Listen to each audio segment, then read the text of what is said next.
就是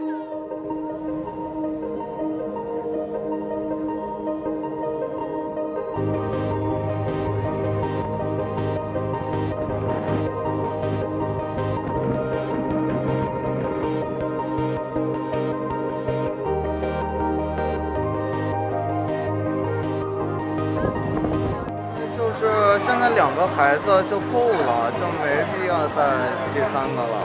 又主要也没有那么多钱养他们呀。你要解决3胎，你首先你各方面，你包括这个住房、教育、医疗，还有这个各方面，你都得要跟得上。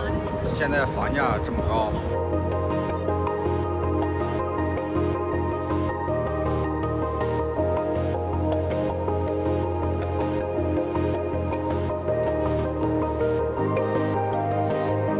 In big cities, that's a clear trend, right?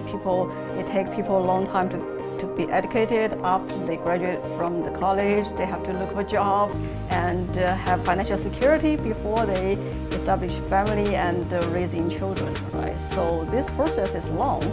So I think Chinese people are getting married at a rather late stage, right? 那如果说有了小朋友，其实对我来说，我感觉我的事业就会突然间断掉，因为2、3年的间隔的话，